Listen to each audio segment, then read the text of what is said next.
தூய்மையான தங்கக்காற்று. ஜப்பான் நாட்டு மன்னன் ஒருவன் ஆன்மீகத்தில் நாட்டம் கொண்டான். தன் மனதை தூய்மைப்படுத்திக் கொள்ளவும் இறை வழியில் வாழ்வை செலுத்தவும் அவன் மிகவும் விரும்பினான். அதற்கு ஜென் குரு ஒருவரை நாடினான். நான் என்ன செய்ய வேண்டும் என விளக்குமாறு அவரை வேண்டினான்.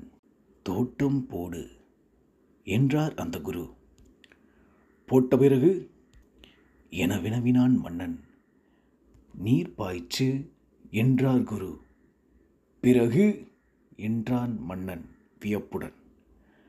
மரம் வளர் என்றார் குரு. சரி செய்கிறேன். பிறகு பராமரித்து வா என்றார் அவர். இந்த பதிலில் ஏதோ பொருள் புதைந்து இருக்கிறதென்று உணர்ந்த மன்னன் ஆயிரக்கணக்கான ஆட்களின் துணை கொண்டு சில ஆண்டுகள் பெரும்பாடுபட்டு அற்புதமான ஒரு தோட்டத்தை உருவாக்கினான்.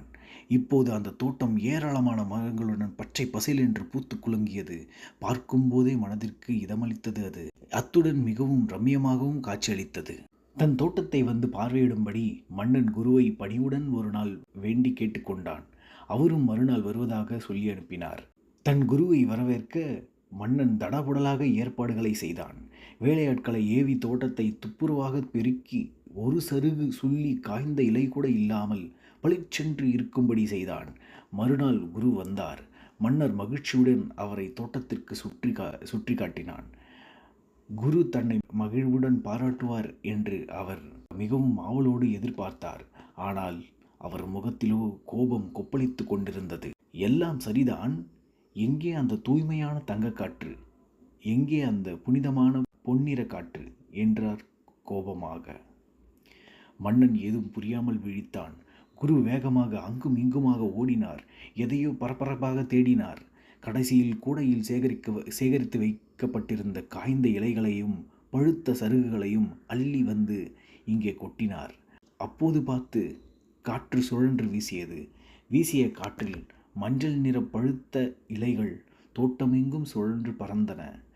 ஆஹா, பிரமாதம்! இதுதானப்பா பொன்னிற காற்று.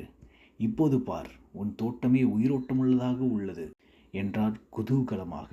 இலைகள் அனைத்தும் உதிர்ந்து மரம் மொட்டையானால் என்னாகும் என்ற கேள்விக்கு தூய்மையான தங்க காற்றாகும் என்றார்.